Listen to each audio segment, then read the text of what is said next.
So the reason for using the smoke bomb is that it only costs 1 mana, so it brings down your mana cost.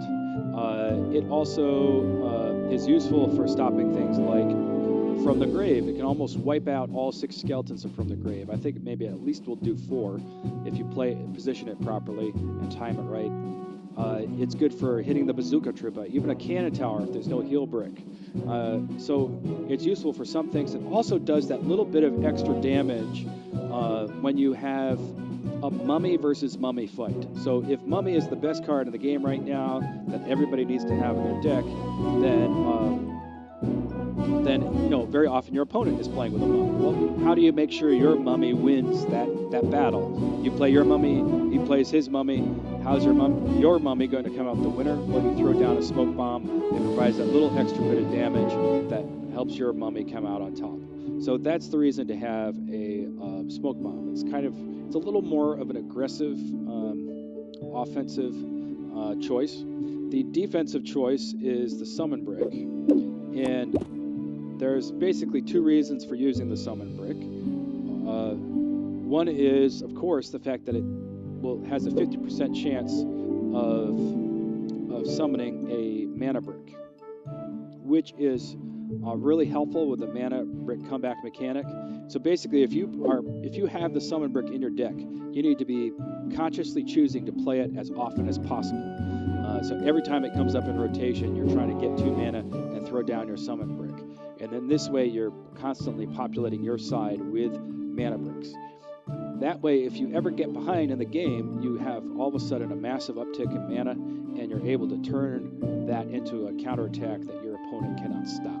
So basically, if you lose, you win, is really how the summon brick works. Also, I think the summon brick is really helpful for putting a magic brick in every lane, which really restricts your opponent's options for offense. If you have a magic brick in every lane, either from the magic bricks that come up in your rotation or from your summon brick, then your opponent has maybe only a couple of lanes that they can really play units in. It's very helpful for defensive purposes. So that's why you might use the summon brick. But I'm going to throw back the smoke bomb for now. Then this last slot I have, which right now I have the devil in. This slot is really good for either one of 2 mana units or one of 2 3 mana units, and well, maybe there's 3 options for 3 mana units. If you want to use a 2 mana unit in order to keep your average cost down, I mean, look at that, 2.3 average cost. That's ridiculous. If you want to use a 2 mana unit, you can use the miner. And now in this layout here, you've got the mummy, which is immune to magic bricks. You've got the koala, which often jumps over magic bricks, and the miner, which diffuses magic bricks. So basically, you're rendering your opponent's magic bricks relatively useless, which is very nice. Another option for a 2 mana, if you're trying to keep your cost down, is to use the Riding Hood. The Riding Hood is, the base stats of the Riding Hood are better than the miner, and it also has the disguise function. I find the Riding Hood is really nice if you're playing against people who use the miner, because your Riding Hood will always come out on top of that competition, the Riding Hood versus the miner. So that gives you kind of a little leg up stats-wise. But either one of those is perfectly fine as long as you know how to use them, and that's a way of keeping your average cost down. And both of those have movement speed of 3, so they are a threat to take a half a heart off of your opponent. What if you want a little more oomph? You want to get away from a 2 mana unit? Well, you could do that by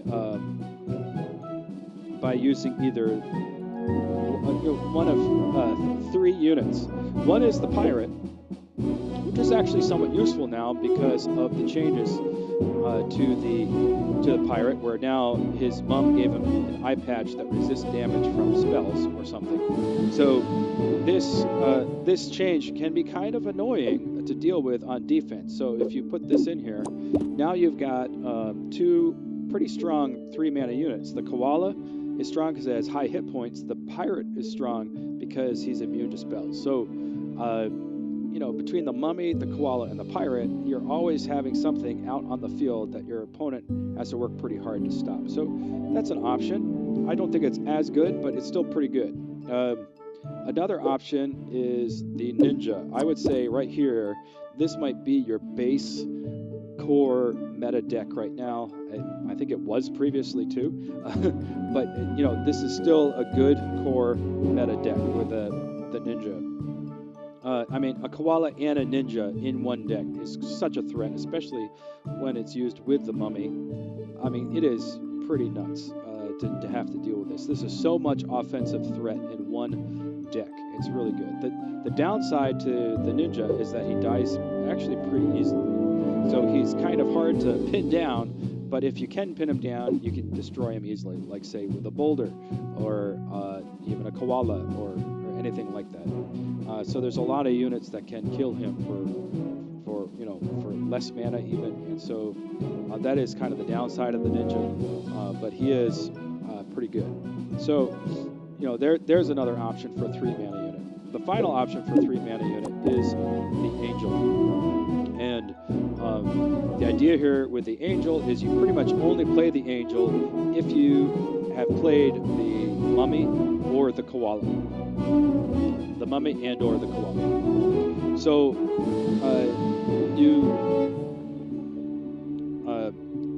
you play the Mummy or the Koala first, and then you play the Angel either behind it or to the lane on one side or the other. In fact, if you're smart, very often you can get the Mummy, the Koala, and the Angel all at the same time, oftentimes with the Witch Doctor backing up the Mummy especially.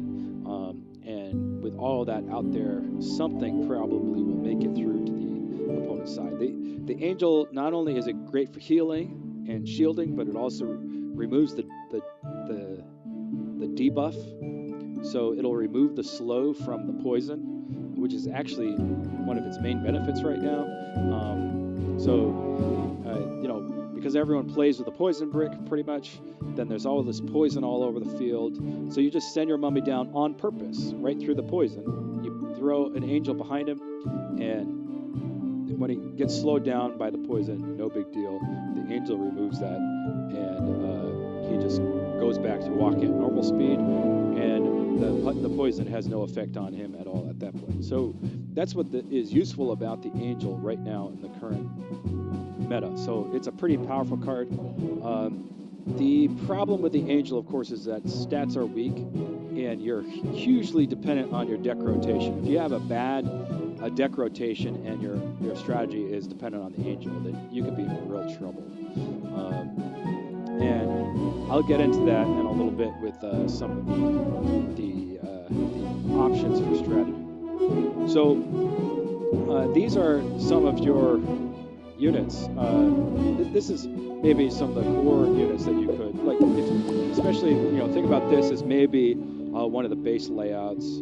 Yes, you can switch out a lot of the options that I'm talking about, but I want to talk about maybe some of the kind of off the beaten path stuff that you can do that might be helpful. A lot of it is dependent on what your opponents are playing. You have to ask yourself, what are my opponents playing? And is there some way that I can counteract their strategies? So it's not just about what is the best deck in the current meta. You're saying to yourself, well, I'm always up against people who are playing with this or up against people who are playing with that. How can I stop that? How can I counteract that? And I want to mention 3 options.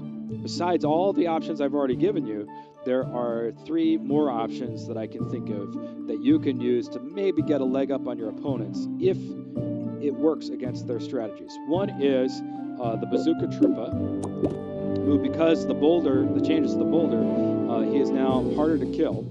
And his AoE damage, his area of effect damage, is really good at destroying the Angel. So someone sticks the Angel behind the Mummy or to the side of the Mummy. Well, in one shot, you notice he does 770 attack damage.